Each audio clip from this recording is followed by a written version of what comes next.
یہ ایک بہت پرانے زمانے کا ذکر ہے۔ ایک تھا شکاری، لیکن وہ دوسرے شکاریوں کی طرح نہیں تھا۔ اس نے اپنی پوری زندگی میں کسی جانور کو نہیں مارا تھا۔ وہ کسی جاندار کو مارنے کے لیے ہاتھ اٹھا ہی نہیں سکتا تھا۔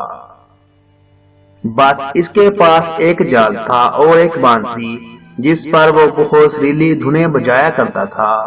وہ روزانہ جنگل میں جاتا، جال بچھاتا اور جال سے کچھ دور جا کر بانسی بجانے لگتا۔ اس کی بانسی کی دلکش آواز سن کر پرندے اڑے چلے آتے۔ وہ انتظار کرتا اور جیسے ہی کوئی پرندہ اس کے جال کے پاس آتا، وہ رسی کھینچ کر اسے جال میں بند کر لیتا۔ پھر وہ اس پرندوں کو دانا کھلاتا، ان کا خیال رکھتا اور ان کی پیاری پیاری آوازیں سنتا۔ جب کبھی اسے پیسوں کی ضرورت پڑتی تو وہ ان میں سے 2-3 پرندے بیچ دیتا۔ پرندوں کے اس شکاری کا ایک بیٹا تھا جس کا نام بہزاد تھا۔ بہزاد ابھی چھوٹا ہی تھا کہ شکاری بیمار پڑا اور اس کا انتقال ہو گیا۔ بہزاد اور اس کی امی کے پاس جو پیسے تھے وہ جلد ہی ختم ہو گئے اور ان کے پاس کھانے کو کچھ نہ رہا۔ زندگی بڑی مشکل سے گزرنے لگی۔ بہزاد چھوٹا تھا مگر بہت ہمت اور صبر والا تھا۔ کام کاج میں اپنی امی کی مدد کرتا اور جو وقت ملتا اس میں وہ جنگل چلا جاتا جہاں اس کے ابو پرندے پکڑا کرتے تھے۔ آخر ایک روز اس نے اپنی امی سے کہا، امی اب میں بچہ نہیں رہا، 15 سال کا ہو گیا ہوں۔ ابو کے بعد آپ نے بہت محنت کی ہے، اب آپ مجھے ابو کا جال اور بانسی لا دیجئے۔ کل سے میں بھی جنگل جا کر پرندے پکڑا کروں گا۔ اس کی امی جانتی تھی کہ وہ بڑا بہادر لڑکا ہے اور جنگل کا چپا چپا اس نے دیکھ رکھا ہے، اس لیے انہوں نے اسے بانسی اور جال لا کر دے دیا۔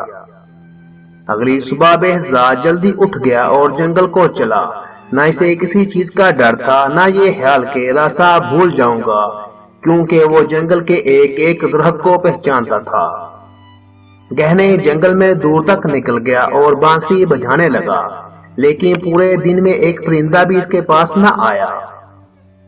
آخر جنگل میں شام کا اندھیرا پھیلنے لگا تو وہ تھکا ماندہ خالی ہاتھ گھر لوٹ آیا۔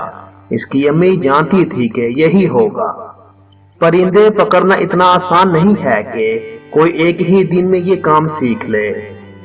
انہوں نے بیٹے کو تسلی دی اور سمجھایا، بیٹے تمہارے ابو بھی فوراً پرندے پکڑنے میں ماہر نہیں ہو گئے تھے، ابھی تمہیں اس کام کو سیکھنے میں بہت محنت کرنی پڑے گی۔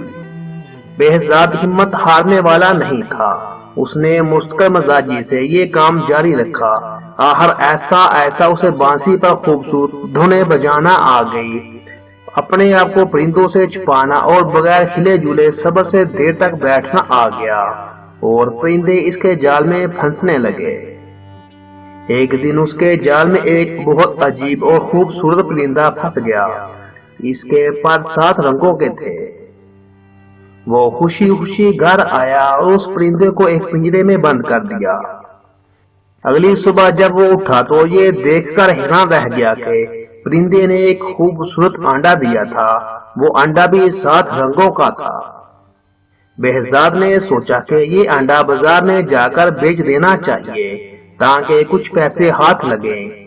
جب وہ انڈا لے کر بازار پہنچا تو اسے دکاندار نے دیکھ لیا۔ یہ دکاندار بہت چلاک اور لالچی تھا۔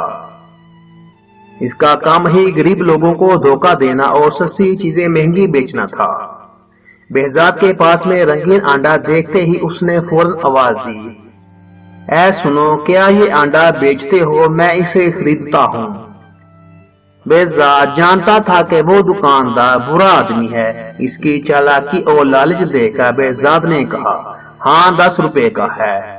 بہزاد کو یہ دیکھ کر حیرت ہوئی کہ چلاک دکاندار نے اس انڈے کی قیمت کم کرانے کی کوشش نہیں کی اور اسے 10 روپے دے کر انڈا لے لیا۔ بہزاد نے بازار سے سودا خریدا اور گھر آ گیا۔ اگلی صبح اس نے دیکھا کہ پرندے نے پھر ایک ویسا ہی رنگین انڈا دیا ہے۔ یہ انڈا بھی اس نے اس چلاک دکاندار کو بیچ دیا۔ اس طرح وہ پرندہ روزانہ ایک خوبصورت اور رنگین انڈا دیتا اور بہزاد اسے بیچ آتا اور یوں ماں بیٹے مزے سے گزر بسر کرنے لگے۔ ایک دن بہزاد کو خیال آیا کہ یہ چلاک دکاندار اتنا مہنگا انڈا خرید کر کیا کرتا ہے، ضرور اسے بہت زیادہ قیمت پر آگے بیچتا ہوگا۔ یہ سوچ کر اس نے ایک دن دکاندار کا پیچھا کیا۔ دکاندار انڈا خرید کر محل پہنچا اور بہزاد سمجھ گیا کہ وہ دکاندار اس سے روزانہ انڈا خرید کر بادشاہ کو مہنگے داموں میں بیچ آتا ہے۔ بہزاد نے سوچا کہ کیوں نہ میں خود انڈا لے کر بادشاہ کے پاس جاؤں اور زیادہ رقم پاؤں۔ اس نے ایسا ہی کیا۔ بادشاہ نے اسے ایک انڈے کے 100 روپے دیے۔ جب چلاک دکاندار نے دیکھا کہ بہزاد اب اسے انڈا نہیں بیچتا بلکہ خود محل جا کر بادشاہ کو بیچ آتا ہے تو اسے بڑا غصہ آیا۔ بہزاد کو سبق سکھانے کے لیے وہ ایک دن بادشاہ کے پاس گیا اور کہا، بادشاہ سلامت، آپ بہزاد سے اتنا مہنگا انڈا کیوں خریدتے ہیں؟ یہ انڈا تو آپ کو بالکل مفت میں مل سکتا ہے۔ بہزاد کے پاس ایک عجیب اور خوبصورت پرندہ ہے جو یہ انڈا دیتا ہے، آپ اس سے یہ پرندہ چھین لیجئے۔ آپ کے پاس انڈا اور پرندہ مفت میں ہوں گے۔